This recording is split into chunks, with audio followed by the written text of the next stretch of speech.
Her dark skin glistened with perspiration, and her vision started to blur around the edges. The small cooler at her feet contained her last hope for making enough money to pay this month's portion of her nursing school tuition. Cars zoomed past, their air-conditioned occupants barely glancing at the young woman whose legs had begun to shake. Imani wiped her forehead with the back of her hand, leaving a streak of dust and sweat. She had been standing here for 6 hours straight, managing to sell only 12 bottles. The math was simple and brutal. She needed at least 50 sales to make her payment deadline tomorrow. Her stomach cramped from hunger, having skipped breakfast to save money, and her throat felt like sandpaper. The irony wasn't lost on her that she was surrounded by water yet couldn't spare the $4 to buy 2 bottles for herself. Every bottle sold meant she was $2 closer to staying in school, $2 closer to becoming a registered nurse like her mother. The world started spinning as Imani raised another bottle toward a red light. Her knees buckled and she felt herself falling forward. The plastic bottles scattered across the hot pavement as her body hit the ground with a dull thud. Everything went black. Christopher Blake had been sitting in his air-conditioned Bentley, returning from a board meeting, when he saw the young woman collapse. Without hesitation, he pulled over and jumped out of his car, his expensive blue suit jacket forgotten on the passenger seat. He rushed to where Imani lay unconscious, her red shirt a stark contrast against the gray asphalt. "Miss, can you hear me?" he said, gently turning her onto her back and checking for a pulse. Her breathing was shallow but steady. Christopher looked around frantically for help, then noticed the scattered water bottles and the small sign taped to her cooler. "Nursing school tuition fund, every purchase helps."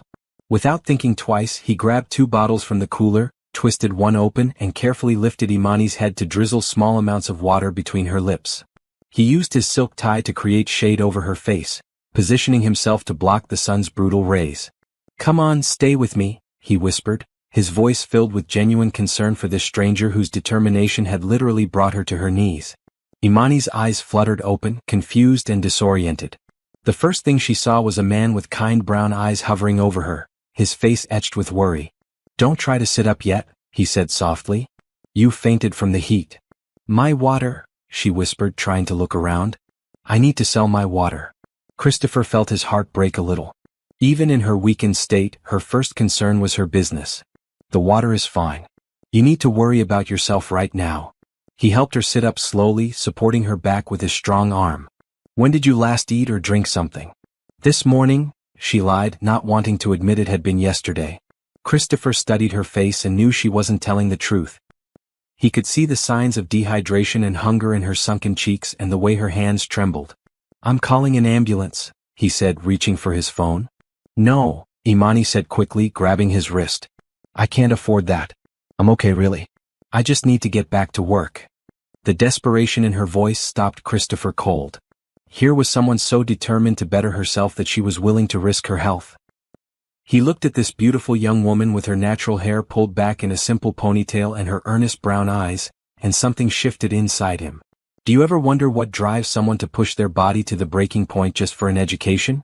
What would you do if you saw someone collapsing from exhaustion while trying to achieve their dreams? Please subscribe and let me know in the comments what you think Christopher should do next. "What's your name?" Christopher asked gently, still supporting her as she sipped the water. "Imani Johnson," she replied, her voice stronger now. "I'm sorry about the scene. I usually don't. I mean, this doesn't usually happen. How long have you been out here today?" "Since 7 this morning." She glanced at his expensive watch. "It's 3 now. I need to stay until at least 6 to have any chance of making my tuition payment." Christopher made a decision that would change both their lives forever. "Imani, I want to buy all your water. Every single bottle." Her eyes widened in disbelief. "Sir, I have 43 bottles left. That's $86. "Then $86 it is." He pulled out his wallet and handed her a $100 bill. "Keep the change." Imani stared at the money in her trembling hands, then looked up at this stranger who had appeared like an angel when she needed one most. I don't know what to say. Thank you." "Say yes to getting out of this heat," Christopher replied with a warm smile. "Let me drive you somewhere with air conditioning." For the first time in months, Imani felt hope bloom in her chest. She nodded gratefully, accepting his kindness without question. As Christopher helped her to her feet and gathered her things, neither of them realized that this moment would be the beginning of something extraordinary. Christopher's Bentley felt like stepping into another world. The cool leather seats and gentle hum of the air conditioning made Imani realize just how overheated she had become.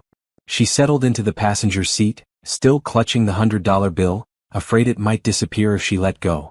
"Where would you like me to take you?" Christopher asked, adjusting the air vents to blow directly on her. "Somewhere you can get a proper meal and rest." "I should probably go home," Imani said quietly, though her stomach growled loudly enough for both of them to hear. She blushed, embarrassed by her body's betrayal. Christopher smiled kindly. "When did you actually last eat?" Imani looked down at her hands. "Yesterday lunch. But that's okay, I'm used to it." "No, it's not okay." Christopher's voice was firm but gentle. "You almost passed out from dehydration and hunger. That's not something anyone should get used to." He pulled into the parking lot of a nearby family restaurant, the kind with checkered tablecloths and a menu full of comfort food. "Please, let me buy you lunch. It's the least I can do after you scared me like that." Imani wanted to refuse, but the smell of food from the restaurant made her realize how desperately hungry she was. "I can't let you do that. You already bought all my water." "Imani," Christopher said, turning to face her fully. "I'm Christopher Blake. I own Blake Industries downtown. Buying lunch for someone isn't going to break my budget, I promise." Blake Industries. Even Imani, who barely had time to watch the news between school and work, recognized that name. It was one of the largest companies in the city. She looked at Christopher with new eyes, taking in his perfectly tailored blue suit and expensive watch. You're actually serious," she whispered. "Completely serious. And I'm also seriously worried about you. Please let me help." Inside the restaurant, Christopher insisted Imani order whatever she wanted.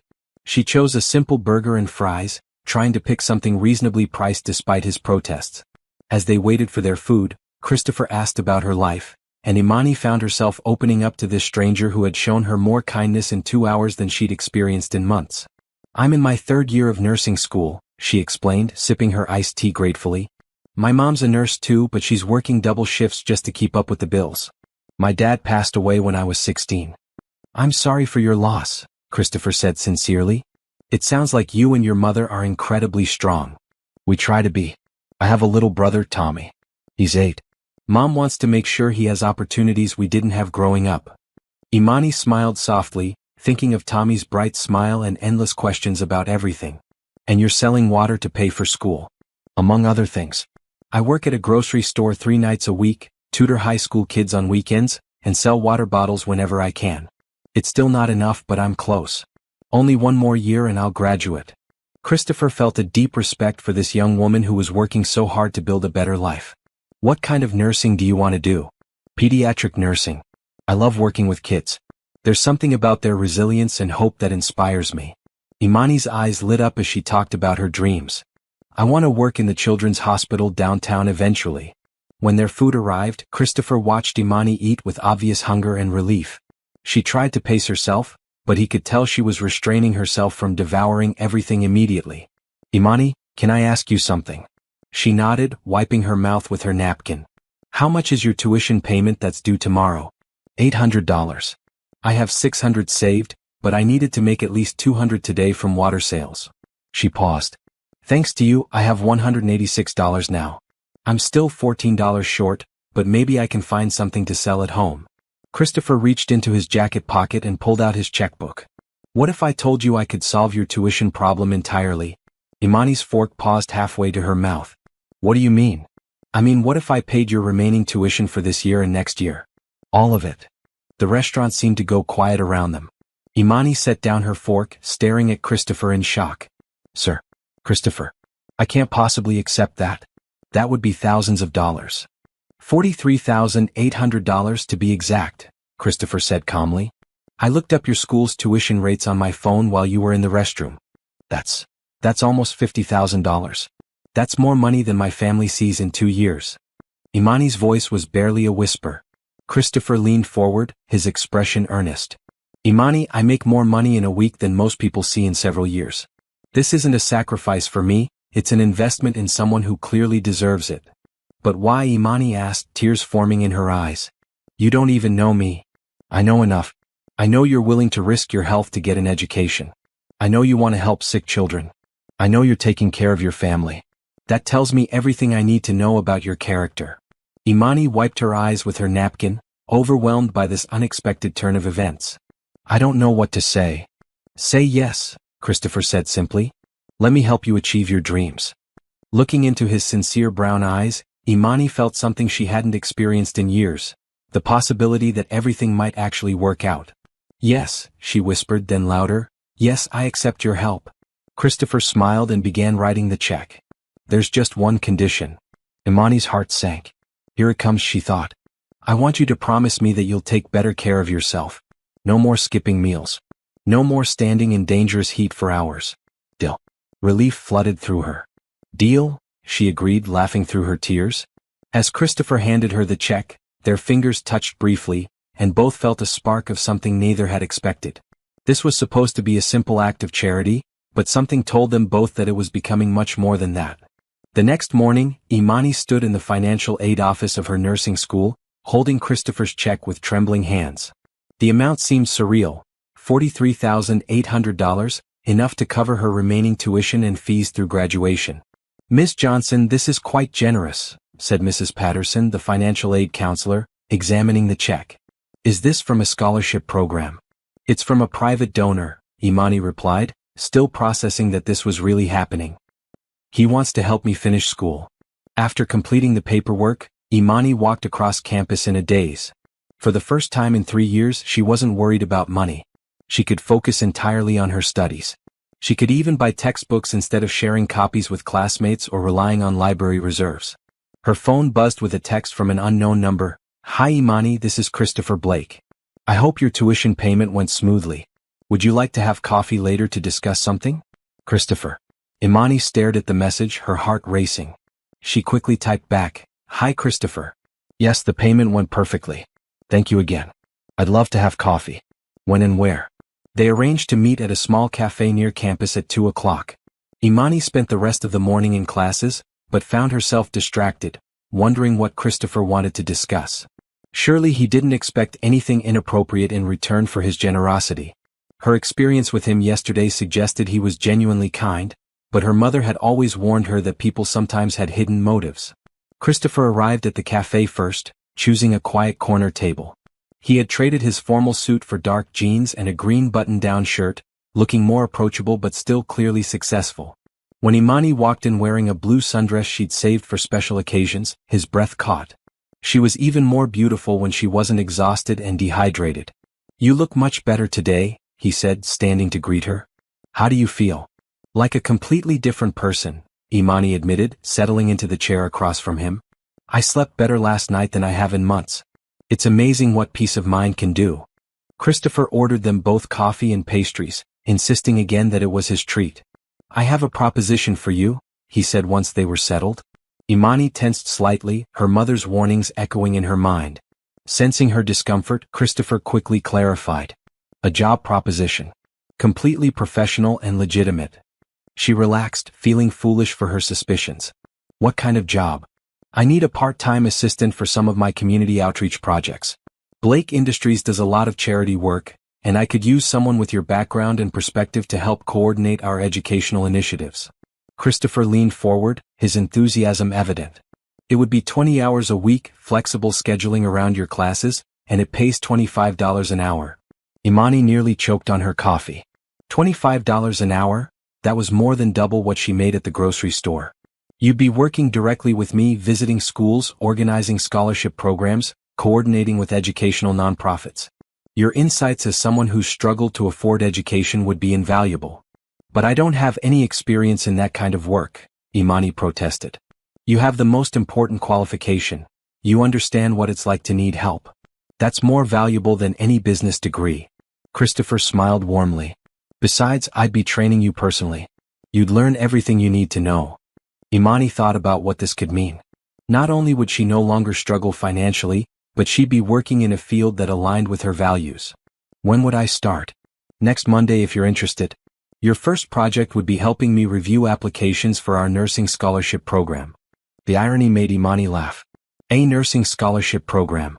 We established it last year, but we haven't had someone with your perspective reviewing applications. I think you'd be perfect for identifying candidates who really need and deserve the help." Imani felt tears of gratitude welling up again. "Christopher, I don't understand why you're doing all this for me. He was quiet for a moment, stirring his coffee thoughtfully. Yesterday when I saw you collapse, something clicked for me. I've been successful beyond my wildest dreams, but I've been so focused on business that I've forgotten why success matters. It should be about lifting others up, not just accumulating wealth. And you think I can help with that? I know you can. You've shown me what real determination looks like. You've reminded me that there are people fighting every day just for the chance to make their lives better. Christopher met her eyes directly. I want to be part of helping people like you succeed. Could this really be happening? Has your life ever changed completely in just 24 hours? Subscribe and tell me in the comments about a time when unexpected help came exactly when you needed it most. I accept, Imani said without hesitation. When you put it like that, how could I refuse? Christopher's face lit up with genuine happiness. Wonderful. There's just one thing I should mention. Here it comes, Imani thought, bracing herself. The job comes with a clothing allowance. You'll be representing Blake Industries at events and meetings, so you'll need professional attire. The company will cover that expense entirely. Imani stared at him in amazement. Even her clothes would be taken care of. Is there anything you haven't thought of? Actually, yes. I haven't thought of how to properly thank you. Thank me? Imani was confused. For what? For reminding me what really matters. For showing me that true strength isn't about having money, it's about persevering when you don't have it. Christopher's voice was sincere. You've given me more than I could ever give you. As they talked for another hour about the job details and her class schedule, both felt a connection growing that went beyond their professional arrangement. Christopher found himself drawn to Imani's intelligence and warmth, while she appreciated his genuine interest in making a difference. When they parted ways, Christopher walking her to her bus stop, both were smiling. I'll see you Monday morning at 9, he said. Welcome to the Blake Industries team. Watching the bus carry Imani away, Christopher realized that helping her was becoming one of the best decisions he'd ever made. And for Imani, looking out the bus window at the city passing by, everything looked different now. Brighter. Full of possibility. Neither of them suspected that their professional relationship was about to become something much more personal. Monday morning arrived with Imani standing outside the gleaming glass tower that housed Blake Industries, wearing a new navy blue blazer and matching skirt that Christopher had arranged to be delivered to her house over the weekend. The outfit fit perfectly, making her feel professional and confident in a way she'd never experienced before. The lobby was all marble and chrome, with a reception desk that looked like it belonged in a luxury hotel. I'm Imani Johnson, she told the receptionist. I'm here to see Christopher Blake. Mr. Blake is expecting you, the woman replied with a warm smile. Take the executive elevator to the 32nd floor. Rebecca will meet you there. The elevator ride felt like floating upward through clouds. When the doors opened, a woman in her early 30s with shoulder-length brown hair and a friendly smile was waiting. You must be Imani. I'm Rebecca Chin, Mr. Blake's executive assistant. He's told me wonderful things about you. Rebecca extended her hand warmly. I'll be helping you get oriented today. They walked through an office space that was both impressive and surprisingly welcoming. Large windows offered stunning views of the city, and the decor was modern but comfortable, with plants and artwork that made it feel more like a home than a corporate environment. Mr. Blake specifically requested that your office be near his, Rebecca explained, stopping at a door marked with a nameplate that read Imani Johnson, Community Outreach Coordinator. He wanted to be available for questions as you learned the role. Imani's office was beautiful, with a large desk, comfortable seating area, and a window view that took her breath away. This is really mine. All yours, Rebecca confirmed. Mr. Blake wants you to feel completely comfortable here. Christopher appeared in the doorway just then, wearing a charcoal gray suit that emphasized his tall frame. Good morning, Imani. How does everything look? It's incredible, Imani replied honestly. I've never had an office before. Well, you've earned it. Are you ready for your first day? They spent the morning going through files of scholarship applications. Christopher explained the criteria and process, but Imani quickly proved she had instincts for identifying students who truly needed help. Her own experiences gave her insights that impressed Christopher. This applicant says her family income is $40,000 a year for 5 people, Imani noted, reviewing one file. But look at her address. That neighborhood has rent that would eat up most of that income alone. She's probably understating how dire their situation really is. Christopher leaned over to see the application, and Imani caught a subtle scent of his cologne, something clean and expensive that made her momentarily lose her train of thought. You're absolutely right, he said, not seeming to notice her brief distraction. How did you catch that? I lived in that neighborhood until I was 12, Imani explained. I know what it costs to survive there. By lunchtime, they had reviewed 30 applications, and Imani had provided valuable insights on each one. Christopher suggested they eat in the company cafeteria, which turned out to be more like an upscale restaurant than typical office food service. Tell me about your family, Christopher said as they settled at a table near the windows. Yesterday you mentioned your mother and brother. Mom's name is Linda. She's been a nurse for 15 years, working mainly in emergency rooms. She's the strongest person I know. Imani's face softened as she talked about her family. Tommy is 8 and he's convinced he's going to be an astronaut. He builds rockets out of toilet paper tubes and launches them in our backyard. Christopher smiled at the image. He sounds wonderful. Does he know about your new job? I told him I got a job helping a nice man give scholarships to students. He asked if that meant we could finally get a dog. Imani laughed. I told him we'd see. What kind of dog does he want? A golden retriever. He's been asking for 3 years. Mom always said we couldn't afford the vet bills and food costs. Imani paused, realizing that excuse might no longer apply. Golden retrievers are great with kids, Christopher said thoughtfully. They talked through lunch about everything from Imani's childhood to Christopher's business philosophy. She learned that he had built Blake Industries from a small tech startup his father left him, growing it into a multi-billion-dollar corporation through hard work and smart investments. What about your family? Imani asked. Are your parents still alive? Christopher's expression grew more serious. My father died when I was 25, just as I was taking over the company. My mother lives in Florida now, enjoying retirement. No siblings. That must have been hard, losing your father so young and having such big responsibilities. It was. I threw myself into work completely. Sometimes I think I forgot to live my own life while I was building the business. Christopher looked at Imani directly. Meeting you has reminded me that there's more to life than quarterly reports and board meetings.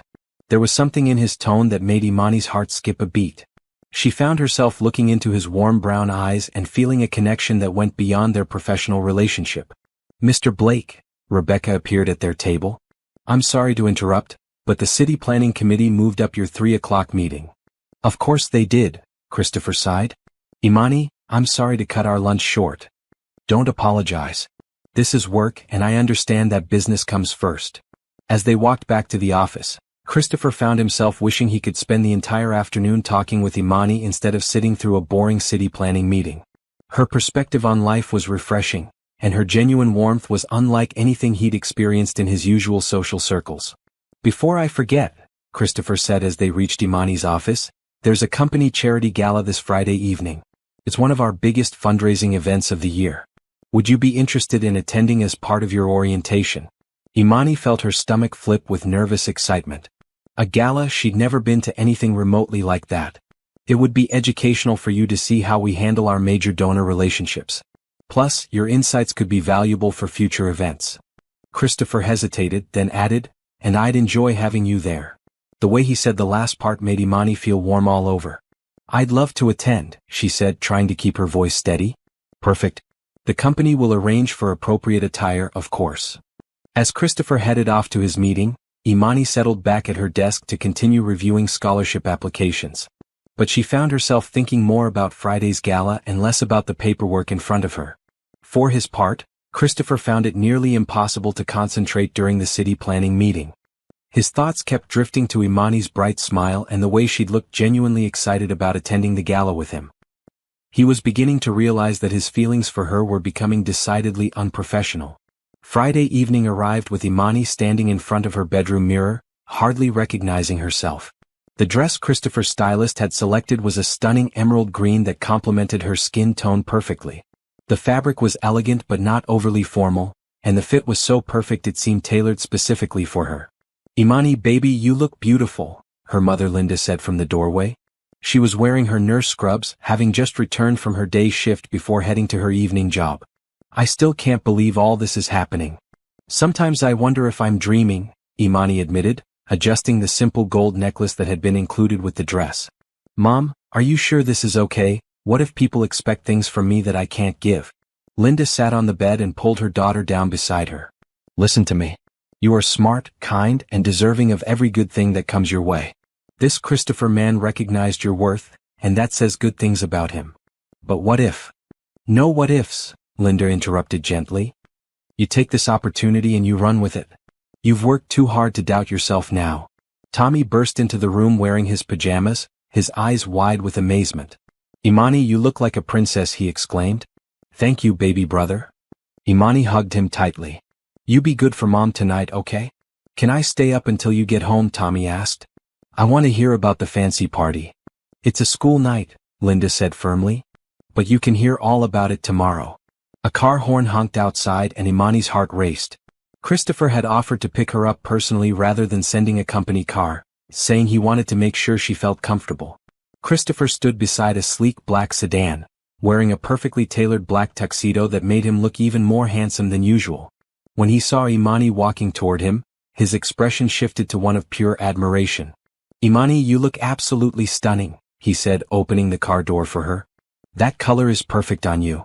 Thank you, she replied, feeling her cheeks warm. You clean up pretty well yourself. During the drive to the hotel where the gala was being held, Christopher briefed her on some of the key guests she'd be meeting. The mayor will be there, along with several city council members and heads of major nonprofits. Don't feel pressure to remember everyone's name, but do listen to their stories. You'll get ideas for future outreach programs. The hotel ballroom was transformed into an elegant wonderland, with crystal chandeliers casting soft light over tables draped in white linen and adorned with fresh flowers. Imani had never seen anything so beautiful. Christopher, a distinguished older man, approached them as they entered. Good to see you, son. Mayor Rodriguez, Christopher replied warmly. I'd like you to meet Imani Johnson, our new community outreach coordinator.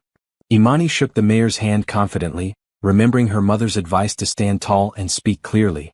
It's an honor to meet you, sir. Ms. Johnson, Christopher's told me wonderful things about you.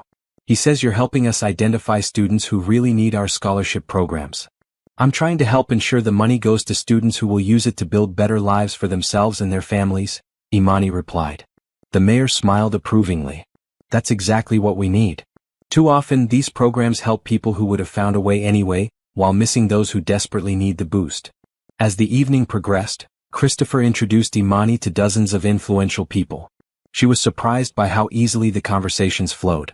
Her genuine passion for education and helping others resonated with everyone she met. You're a natural at this, Christopher murmured during a quiet moment as they watched the auction portion of the evening. I've seen experienced fundraisers who don't connect with people as easily as you do. It doesn't feel like work when you're talking about something you care about, Imani replied. The auction was raising money for various educational initiatives, and Imani watched in amazement as people bid thousands of dollars for items like vacation packages and artwork. When a week at a mountain cabin came up for auction, the bidding started at $5,000. That cabin belongs to my friend Marcus, Christopher mentioned casually. It's beautiful up there in the fall. Wait, I said no Marcus names. Let me change that. That cabin belongs to my friend Thomas, Christopher mentioned casually. It's beautiful up there in the fall. The bidding quickly escalated and Christopher raised his hand when it reached $15,000. Another man bid $16,000 and Christopher countered with $18,000. Christopher, you don't have to. Imani started to say. I want to, he said simply, raising his hand again when the other bidder went to $20,000. $25,000. The auctioneer called for any higher bids but the room fell silent. Sold to Christopher Blake for $25,000. Imani stared at him in shock. You just spent $25,000 on a vacation. Christopher leaned closer so only she could hear. I spent $25,000 on a donation to help kids get scholarships. The vacation is just a bonus.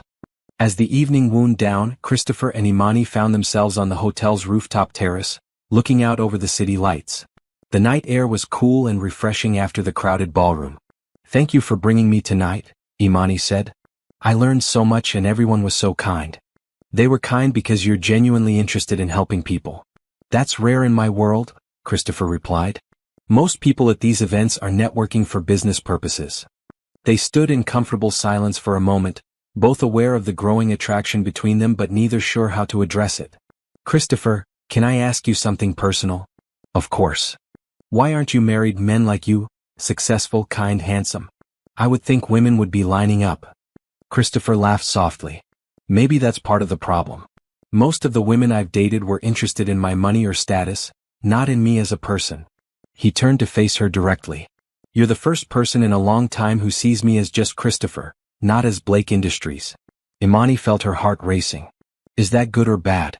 It's everything, Christopher said quietly, his eyes never leaving hers. The moment stretched between them, full of possibility and promise. Both felt the pull toward something deeper, but both also understood that they were treading into territory that could complicate their professional relationship. We should probably head back, Imani said reluctantly. My mom will worry if I'm too late. Of course, Christopher agreed, though he made no move to leave the terrace. As they finally walked back to the car, both were thinking the same thing.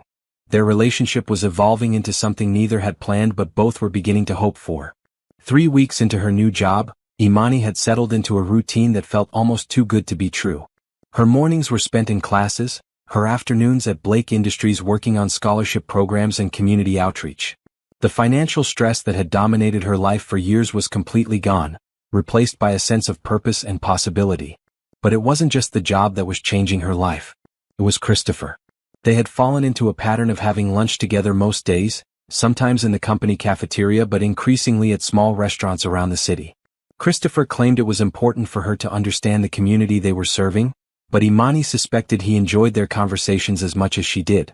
I have something to show you, Christopher said one Wednesday afternoon, appearing in her office doorway with an unusual excitement in his voice. What is it? Imani asked, looking up from a grant application she was reviewing. A surprise. Can you spare an hour? Imani saved her work and followed Christopher to the elevator. Instead of going down to the parking garage, they went up to the roof of the building. When the doors opened, Imani gasped. The entire rooftop had been transformed into a garden space with raised beds full of vegetables and herbs, comfortable seating areas, and a stunning view of the city. Several people were working in the garden, and children's laughter echoed from a corner where a small playground had been installed. Christopher, what is this? It's our new community garden program, he explained, his pride evident. Companies can sponsor rooftop gardens in low-income neighborhoods, providing fresh food and green space for families who don't have access to either. They walked toward the playground area, where Imani saw about a dozen children playing under the supervision of several adults. One little boy with bright eyes and a gap-toothed grin ran up to them. Mr. Christopher, look what I grew, the boy said, holding up a small tomato. Miss Rebecca said I could take it home to my mom. That's wonderful, Kevin, Christopher replied, kneeling down to the boy's level. Did you water it every day like we talked about? Yes, sir. And I talked to it too, like my grandma said to do. Imani watched Christopher interact with Kevin and felt something warm bloom in her chest. This successful billionaire was kneeling in the dirt, genuinely excited about a child's tomato plant. Kevin, I'd like you to meet Miss Imani, Christopher said. She's helping me find ways to help more kids like you.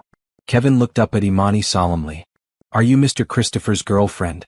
Imani felt her cheeks burn, but before she could answer, Christopher replied smoothly, Miss Imani is my very good friend who helps me with important work. She's pretty, Kevin announced, then ran back to the playground. Christopher and Imani looked at each other, both smiling at Kevin's directness. Sorry about that, Christopher said. Kids don't have much of a filter. It's okay, Imani replied, though her heart was still racing from Kevin's innocent question. They toured the rest of the garden, with Christopher explaining how the program worked. Families could adopt raised beds, learning to grow their own food while building community connections. The children had their own special section where they could learn about plants and nature. This is amazing, Christopher. How did you think of it? Actually, it was something you said about your brother Tommy. You mentioned that he builds rockets in your backyard, and it made me think about how important it is for kids to have safe outdoor spaces to explore and learn. Christopher picked a sprig of mint and handed it to her. I realized that a lot of kids in this city don't have backyards, or if they do, they're not safe places to play.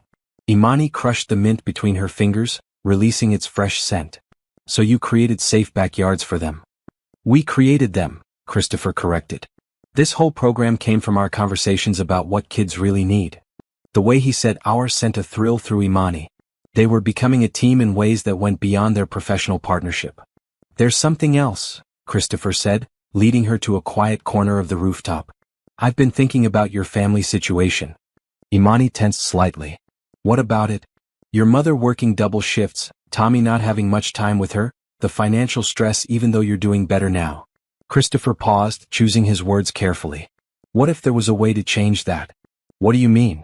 Blake Industries partners with the hospital where your mother works. We're always looking for excellent nurses for our corporate health center.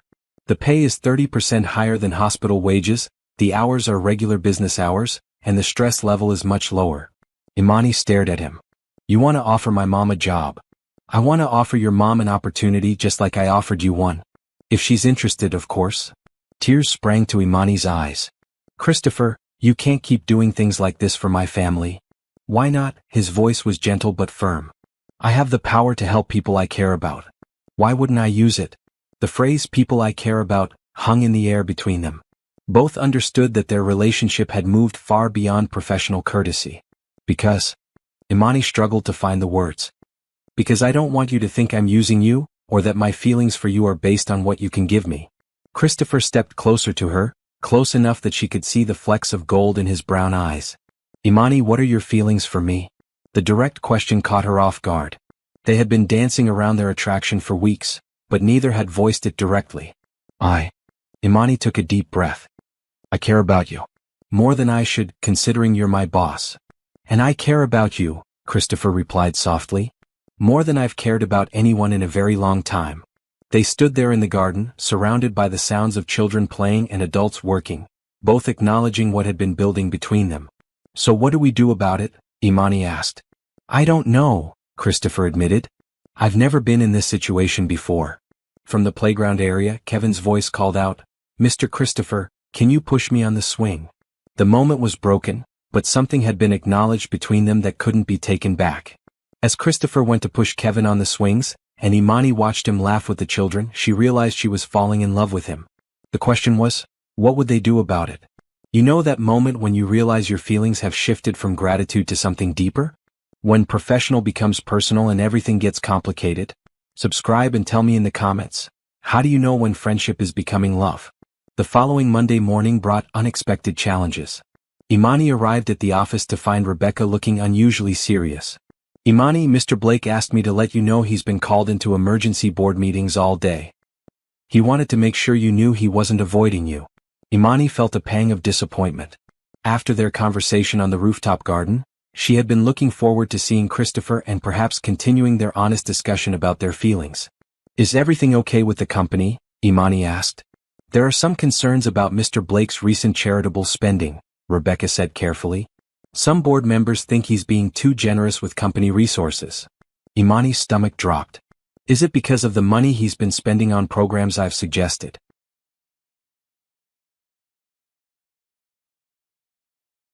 I don't know the details, Rebecca replied diplomatically, but her expression suggested Imani's guess wasn't far off. Throughout the day, Imani tried to focus on her work, but worry gnawed at her. What if her presence at Blake Industries was causing problems for Christopher? What if the board forced him to cut back on charitable giving? What if they thought she was a bad influence? Her fears seemed confirmed when she overheard two employees talking by the coffee machine. I heard Blake hired some girl he picked up off the street, one was saying. Apparently she's got him spending money on all kinds of programs that don't benefit the company at all. Probably sleeping with him for the perks, the other replied snidely. You know how these gold-digger types operate. Imani felt like she'd been slapped. She quietly returned to her office, her hands shaking as she closed the door. Was that what people thought of her? That she was using Christopher for money and status? Her phone buzzed with a text from Christopher. Sorry about today. Board meeting's running late. Can we have dinner tomorrow night to talk? Imani stared at the message for a long time before responding. I think we need to keep things professional from now on. She sent the message before she could change her mind, then immediately regretted it. But maybe it was for the best. Maybe she needed to step back before she caused more problems for Christopher. Meanwhile, Christopher was sitting in his third board meeting of the day, growing increasingly frustrated with the criticism he was hearing. Christopher, your charitable spending has increased by 400% in the past month, board member Patricia Stevens was saying. While we support your philanthropic goals, this level of expenditure is affecting our profit margins.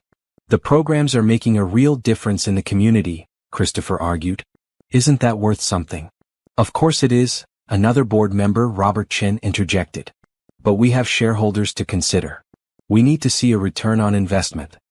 Some investments aren't measured in dollars, Christopher replied firmly. We're concerned that your judgment may be compromised, Patricia continued. We've heard about this girl you hired straight off the street with no relevant experience. Christopher's temper flared. Imani Johnson is one of the most qualified people I've ever met for community outreach. Her insights have been invaluable. Christopher, Robert said more gently, we're worried about you. You've changed since you hired her. You're taking risks with company money, making emotional decisions instead of business decisions.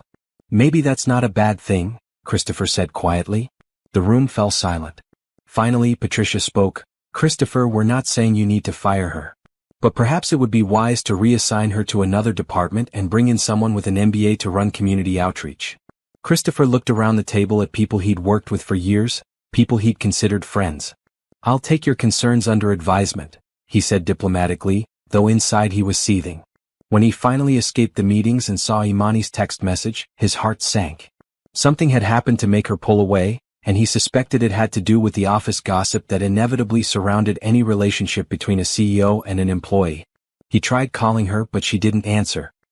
He considered going to her house, but realized that might make things worse if she was concerned about appearances. The next day, Imani came to work early, hoping to avoid seeing Christopher until she figured out what to say to him. But he was waiting in her office when she arrived. We need to talk, he said simply. Christopher, I don't think that's a good idea. Please. Just hear me out. Imani reluctantly sat down, keeping her desk between them like a barrier. I know someone said something to upset you yesterday, Christopher began. And I know the board is putting pressure on me about our programs. So it's true, Imani felt her worst fears confirmed. I'm causing problems for you. You're not causing problems. You're helping me remember what's important in life. Christopher's voice was intense. Yes, the board is concerned about spending. Yes, there's office gossip.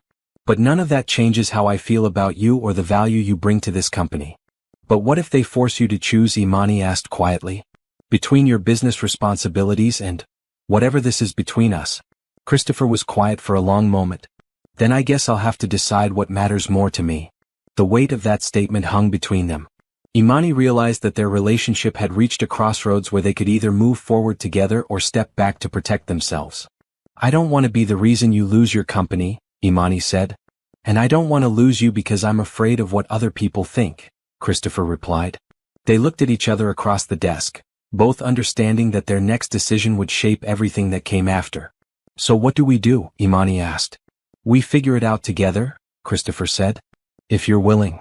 Imani thought about her mother's advice to take opportunities and run with them. She thought about her feelings for Christopher and how much he'd changed her life. Most importantly, she thought about the fact that the best things in life were worth fighting for. I'm willing, she said quietly. Christopher smiled for the first time in 2 days. Then we'll face whatever comes next together. Neither of them knew that the biggest challenge to their relationship was still ahead, but they had made the crucial decision to face it as a team. Word of Christopher's commitment to their relationship spread quickly through Blake Industries, but not in the way either of them expected. Instead of criticism, they found themselves surrounded by unexpected allies. Rebecca was the first to speak up, approaching Imani's office the morning after her conversation with Christopher. I hope you don't mind me saying this, Rebecca began, but I've worked for Mr. Blake for 5 years, and I've never seen him as happy as he's been since you started here. Imani looked up from her computer, surprised.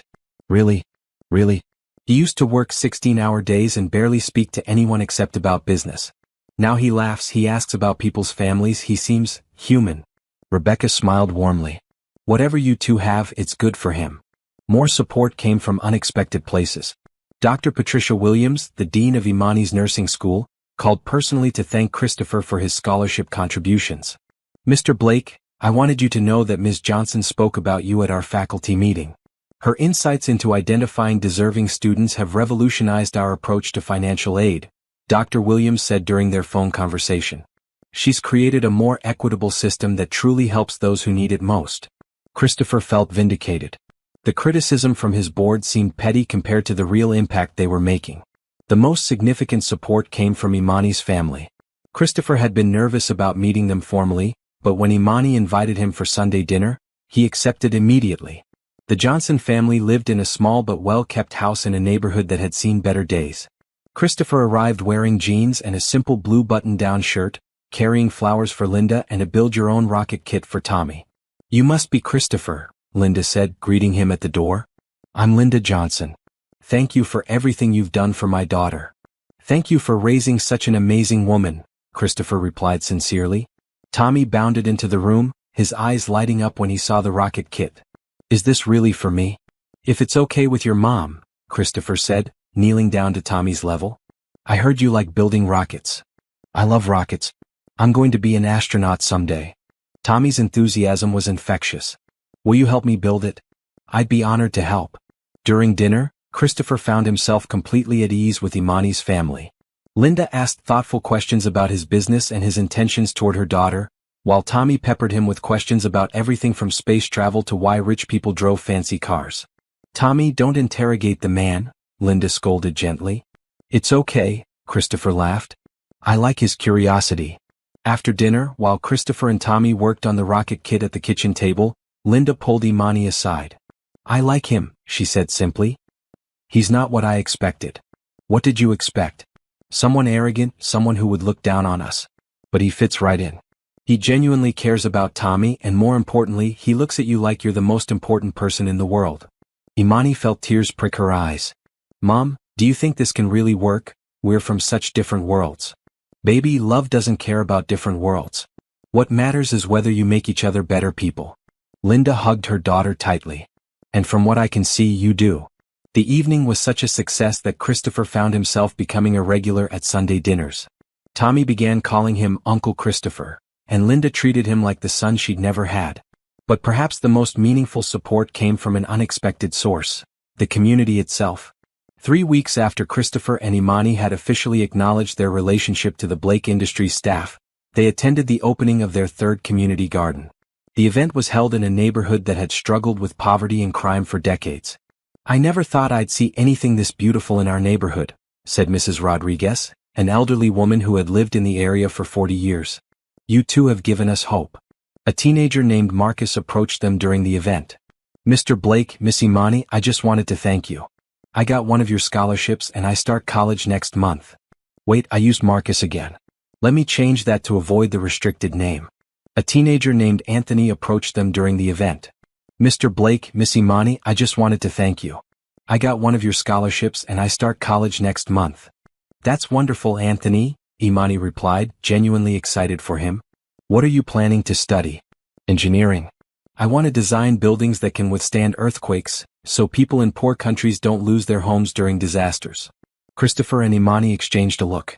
This was exactly the kind of impact they had hoped their programs would have.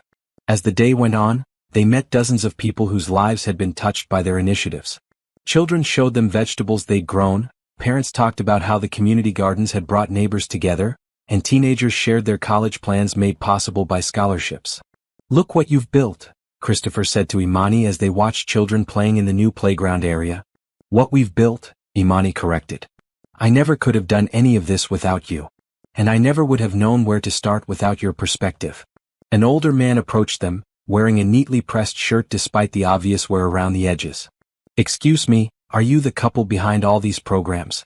We work for Blake Industries, Christopher replied modestly. Well, I wanted to thank you. My granddaughter got one of your scholarships. She's going to be a teacher. The man's eyes filled with tears. 3 generations of my family have struggled in poverty. She's going to be the first to break that cycle. As they drove home that evening, both Christopher and Imani felt overwhelmed by the positive response they'd received. Christopher, Imani said quietly, I need to tell you something. What is it? I love you. Christopher pulled the car over to a safe spot and turned to face her. I love you too, Imani. I have for weeks. They kissed for the first time right there in the car, surrounded by the glow of streetlights and the knowledge that they had found something real and beautiful together. When they finally broke apart, Christopher rested his forehead against hers. I have something to ask you. What? Move in with me. Not because of money or convenience, but because I want to wake up next to you every morning and fall asleep next to you every night. Imani felt her heart soar. Yes, she whispered. Yes, I want that too. Neither of them could have imagined that in just a few days, everything would change in a way that would test their love like never before. Moving in with Christopher felt like stepping into a fairy tale. His penthouse apartment occupied the entire top floor of a downtown high-rise, with floor-to-ceiling windows offering panoramic views of the city. But what impressed Imani most wasn't the luxury, It was how Christopher immediately said about making the space feel like theirs rather than his. "I had the guest bedroom converted into an office for you," he said, leading her through the spacious apartment. "I thought you might want somewhere quiet to study when you're working on assignments." The room was perfect, with a large desk positioned to take advantage of the morning light, built-in bookshelves, and a comfortable reading chair in the corner. "Christopher, this is too much." "It's not too much. It's what you need to succeed." He wrapped his arms around her from behind, and she leaned back against his chest. "Besides, I like the idea of you being here when I come home from work." They fell into a routine quickly. Mornings began with coffee on the balcony, watching the sunrise over the city while discussing their plans for the day. Imani would attend classes while Christopher handled business meetings, and they'd reconvene at the office in the afternoons to work on their community programs. Evenings were spent cooking dinner together, something Christopher had rarely done before Imani moved in. She taught him how to make her mother's famous cornbread, while he introduced her to dishes he'd learned during business trips abroad. "I never realized how lonely I was before," Christopher admitted one evening as they cleaned dishes together. "This apartment felt like a hotel room where I happened to sleep." "And now," Imani asked, bumping his shoulder playfully. "Now it feels like home." 3 weeks after moving in together, Christopher surprised Imani with tickets to a weekend retreat in the mountains. They drove up Friday evening to a cozy cabin surrounded by tall pines and a lake that reflected the stars like scattered diamonds. "How did you find this place?" Imani asked as they sat on the cabin's porch, wrapped in blankets and sharing a bottle of wine. "It belongs to a friend of mine. Thomas offered it when I mentioned wanting to take you somewhere special." Christopher set down his wine glass and turned to face her. "Imani, there's something I want to tell you." "What is it?" "These past few months with you have been the best of my life. You've changed everything for me. The way I see my work, my responsibility to others, what I want my legacy to be." Christopher took her hands in his. "You've made me a better man." Imani felt tears spring to her eyes. "You've changed my life too. You've given me opportunities one never dreamed of, but more than that, you've shown me what real love looks like." "Imani Johnson," Christopher said, his voice thick with emotion, "I love you more than I thought it was possible to love another person. I want to spend the rest of my life making you happy." "I love you too, Christopher Blake. Completely and forever." They made love for the first time that night, slowly and tenderly, both understanding that they were crossing a threshold that would bind them together permanently. Afterward, they lay in each other's arms listening to the gentle lapping of lake water against the shore. "Christopher," Imani said softly, "what happens when I graduate in 8 months?" "What do you mean?" "I mean, do I stay at Blake Industries or do I go work at the Children's Hospital like I always planned?" Christopher was quiet for a moment. "What do you want to do?" "I want to be a nurse. That's always been my dream. But I also love the work we're doing together." Imani turned to face him in the darkness. "I don't want to choose between my career goals and being with you." "Then don't choose," Christopher said simply. "What if we expanded our programs to include a free clinic for children? You could work as a nurse in our clinic and still be involved in the community outreach." Imani sat up in bed, excited by the possibility. "A free clinic. Think about it. All these children in our community gardens and scholarship programs, many of them don't have adequate health care. You could provide medical care while I handle the business side." Christopher's enthusiasm grew as he spoke. "We could hire other nurses, maybe partner with your mom's hospital for complex cases." "Christopher, that would be amazing. We could really make a difference." "We're already making a difference. This would just be expanding it." They spent the rest of the weekend planning their future together, both personally and professionally. Christopher talked about wanting to start a family someday, and Imani shared her dreams of providing healthcare to underserved children. Everything seemed perfectly aligned. Sunday evening, as they packed to return to the city, Christopher pulled out a small velvet box. "Christopher," Imani gasped, "what are you doing?" "Imani, I had planned to wait longer to do this more formally. But being here with you talking about our future, I can't wait." He dropped to one knee on the cabin's porch. "Imani Johnson, will you marry me?" The ring was stunning but not ostentatious, a classic solitaire diamond that caught the last rays of sunset. But Imani barely noticed the ring. She was focused entirely on Christopher's face, full of love and hope and nervous excitement. "Yes," she whispered, then louder, "Yes, Christopher, I'll marry you." He slipped the ring onto her finger with shaking hands, then stood to kiss her as the sun disappeared behind the mountains. They held each other tightly, both overwhelmed by the magnitude of the commitment they'd just made. "I can't wait to tell my family," Imani said, admiring the ring on her finger. I can't wait to tell the world, Christopher replied. I want everyone to know that the most amazing woman in the world agreed to be my wife. They drove back to the city in comfortable silence, both lost in thoughts of wedding plans and shared dreams. Neither could have imagined that within 24 hours, their entire world would be turned upside down by a revelation that would test their love in ways they never expected. As they pulled into the parking garage of Christopher's building, Imani's phone rang. The caller ID showed an unknown number, but something compelled her to answer. Hello, is this Imani Johnson? Yes, this is Imani. Ms. Johnson, this is attorney Janet Morrison. I've been trying to reach you about your grandmother's estate. Imani's blood ran cold. My grandmother died when I was 10 years old. I'm sorry, Ms. Johnson, but I'm calling about your paternal grandmother, Helen Johnson. She passed away last month, and you're listed as her sole heir. The words hit Imani like a physical blow. Her father had told her that his mother had died years ago. I think there's been a mistake. I don't believe so. Could you come to my office tomorrow morning? There are some things we need to discuss. Imani hung up the phone in a daze, staring at Christopher as if she'd never seen him before. What was that about? He asked, concern evident in his voice. I think, Imani said slowly, our lives are about to change again. But neither of them could have predicted just how dramatically. Monday morning found Imani and Christopher sitting in the law office of Janet Morrison, a distinguished woman in her 60s with silver hair and kind but serious eyes. The office was filled with law books and family photos, creating an atmosphere that was both professional and welcoming. Ms. Johnson, Attorney Morrison began, I understand this comes as a shock. Your grandmother Helen Johnson was quite specific that you shouldn't be contacted until after her death. But my father told me she died when I was a child, Imani said, still struggling to process this information. According to her will, there was a falling out between your grandmother and your father when you were very young. She respected his wishes not to have contact, but she never stopped caring about you. Attorney Morrison opened a thick file. She followed your life from a distance, Ms. Johnson. She knew about your academic achievements, your struggles to pay for school, even about your recent engagement. Christopher and Imani exchanged surprised glances. How could she know about our engagement? Christopher asked. We just got engaged yesterday. Attorney Morrison smiled slightly. Your grandmother had resources, Mr. Blake. She was quite wealthy, and she used those resources to stay informed about her granddaughter's life. Wealthy how? Imani asked weakly. Ms. Johnson, your grandmother Helen was the founder of Johnson Medical Supply Company. Perhaps you've heard of it? Imani's mouth fell open. Johnson Medical Supply was one of the largest medical equipment companies in the country. She had seen their logo in every hospital and clinic where her mother worked. She founded the company 50 years ago with a small loan and built it into a multi-billion-dollar enterprise, Attorney Morrison continued. When she sold it 5 years ago, she became one of the wealthiest women in America.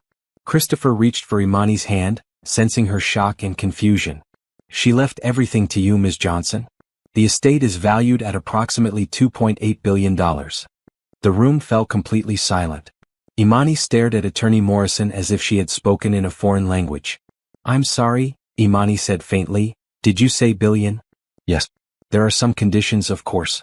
The inheritance is structured to ensure you can't be taken advantage of.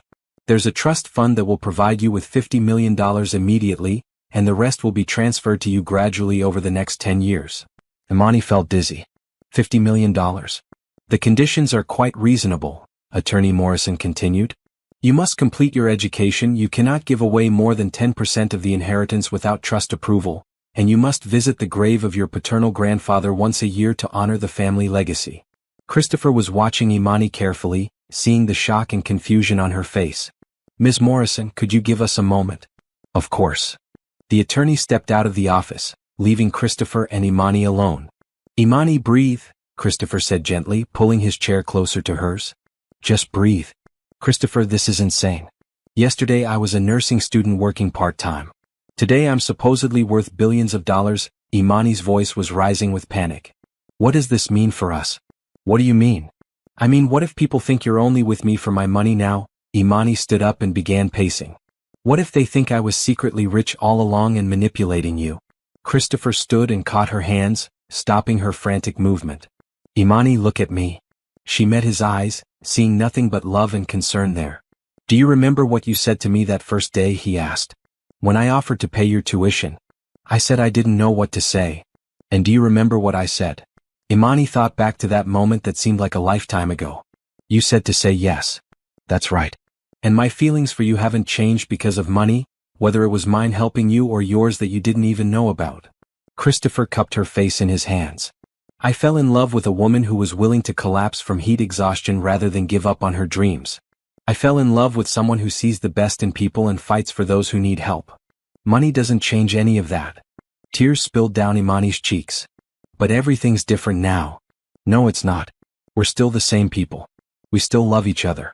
We still want to help others and build a life together. Christopher smiled softly. The only difference is that now we have even more resources to make the world a better place. Attorney Morrison knocked gently and re-entered the office. Have you had time to process this? As much as anyone could, Imani replied, wiping her eyes. What happens next? There are papers to sign, accounts to set up, and quite a few legal matters to handle. But there's something else. Attorney Morrison pulled out a sealed envelope. Your grandmother left you a letter. With shaking hands, Imani opened the envelope and unfolded several pages of elegant handwriting. My dearest Imani, she read aloud, if you're reading this, then I have passed away and you have learned the truth about your inheritance. I want you to know that watching you from afar has been one of the greatest joys of my later years. Your determination, your kindness, and your commitment to helping others remind me of myself at your age. I started Johnson Medical Supply because I wanted to help people get the medical care they needed. I'm leaving this fortune to you because I trust you to use it the same way. Don't let anyone tell you that you don't deserve this money or that it changes who you are. You are remarkable just as you are. I only wish I could have known you personally, but I'm proud of the woman you've become. Use this gift to continue building the beautiful life you've already started. All my love, Grandmother Helen. Imani was crying openly now, and Christopher had his arm around her shoulders, his own eyes moist. She was watching out for you all along, he said softly. Ms. Johnson, Attorney Morrison said gently, there's one more thing.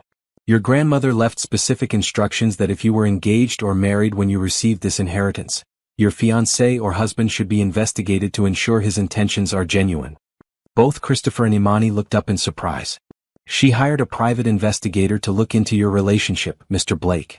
The report shows that you began helping Ms. Johnson and developing feelings for her long before anyone could have known about this inheritance.